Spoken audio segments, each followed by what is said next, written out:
तर विद्यार्थी मित्रांनो, या व्हिडिओमध्ये आज आपण कोणत्याही संख्येला शून्याने गुणाकार केला तर गुणाकार किती येतो, किंवा शून्याने आपण कोणत्याही संख्येला गुणलं तर गुणाकार काय येणार आहे यांचा अभ्यास करणार आहोत। तर उदाहरणार्थ आपण कोणती एक संख्या घेऊ, 2, 4 आणि 5 गुणिले, आता आपण 2 अंकी संख्येचा गुणाकार बघू। याच्यामध्ये शून्याचा समावेश आहे।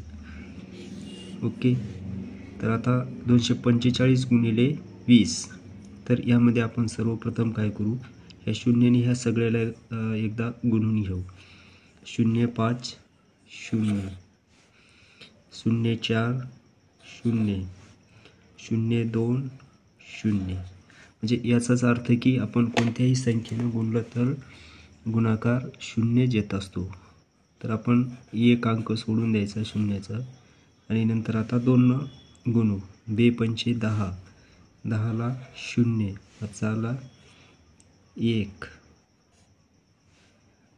2 चौक 8 आणि 1 9 आणि 2 दोन्ही 4। तर विद्यार्थी मित्रांनो, अशाच प्रकारचे आपण नवनवीन प्रॉब्लेम्स आणि मॅथमधील ज्या काही कन्सेप्ट असतील त्या कन्सेप्टचा अभ्यास या व्हिडिओमध्ये करणार आहोत, किंवा या चॅनलवर आपण करत असतो।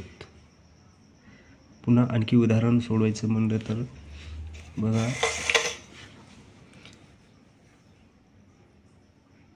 8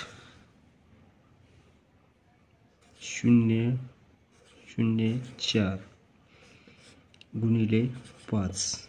ओके, 5 चौक 20, 20ला 0, हाचाले 2, 5 0 0 आणि हाचा 2 2, 5 0 0, 5 8 40, 5 8 40।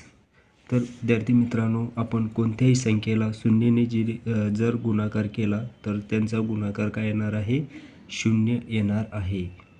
किती मोठी संख्या असली तरी आपण त्याला शून्याने शून्याने गुणलं तर गुणाकार 0च येणार आहे। आता उदाहरणार्थ पुन्हा आणखी एक उदाहरण पाहू।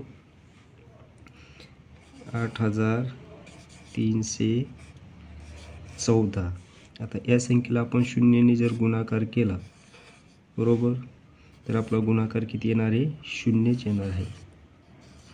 0 0। ओके, ही कन्सेप्ट आपण लक्षात ठेवायला हवी। Thank you very much.